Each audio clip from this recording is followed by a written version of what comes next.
અમદાવાદ ખાતે GMDC ground ખાતે vibrant Gujarat Navratri મહોત્સવ 2024નો શુભારંભ કેન્દ્રીય ગૃહમંત્રી અને સહકાર અમિતભાઈ શાહના હસ્તે કરવામાં આવ્યો।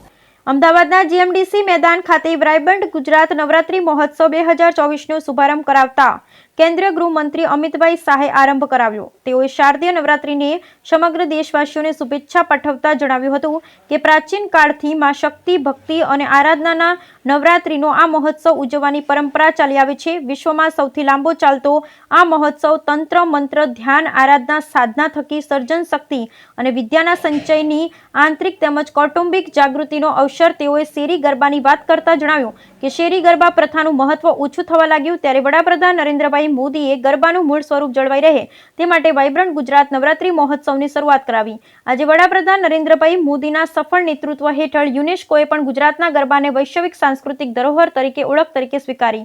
વાઇબ્રન્ટ નવરાત્રી મહોત્સવ નિમિત્તે મુખ્યમંત્રી ભૂપેન્દ્ર પટેલે જણાવ્યું હતું કે નવરાત્રી અને ગરબા તો ગુજરાતની ઓળખ છે। ગુજરાતની ઓળખને ગ્લોબલ પ્લેટફોર્મ આપવાનું વિઝન નરેન્દ્રભાઈ મોદીનું હતું। વિશ્વ આખું ગુજરાતના આ સાંસ્કૃતિક વારસાને જાણે માણે એ માટે તેમજ જે વર્ષ 2022માં વાઇબ્રન્ટ નવરાત્રી મહોત્સવનો પ્રારંભ કરાવ્યો હતો। આ તકે પ્રવાસન મંત્રી મુળુભાઈ બેરાએ સૌ ઉપસ્થિતોનું સ્વાગત કરી નવરાત્રીની શુભેચ્છા પાઠવતા જણાવ્યું કે નવરાત્રીના તહેવારમાં શક્તિના પૂજન અર્ચનનો અવસર છે।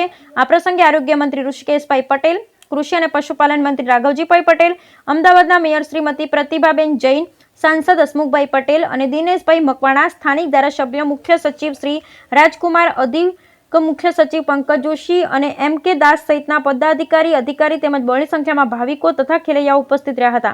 વાઇબ્રન્ટ ગુજરાત નવરાત્રી મહોત્સવ 2024ના આજના શુભારંભ પ્રસંગે ડેનિશના ambassador ફ્રેડી સવાન, ઝિમ્બાબ્વેના Peter હોબાની, લેસોથોના થમ્બકલિન્સ હોલુમા, ઇથિયોપિયાના બિઝનેસુ મેસરેટ, Ecuador Jones એન્ડ્રાગો, બરુન્ડીના Charles રવાંગા, સર્બિયાના લાઝર વુકોડિનોવિક, નેપાળના doctor Surendra Thapa, સ્લોવાકના Shri Robert મેક્સિયન, Shrimati જના મેક્સિયાનવા, ટોગોના યાવો Adam, Sri Lanka શ્રેનુકા શનિવીરત્ન સહિત વિવિધ દેશોના રાજદૂતો તથા પ્રતિનિધિઓ ઉપસ્થિત રહ્યા અને ગરબાનો આનંદ માણ્યો હતો।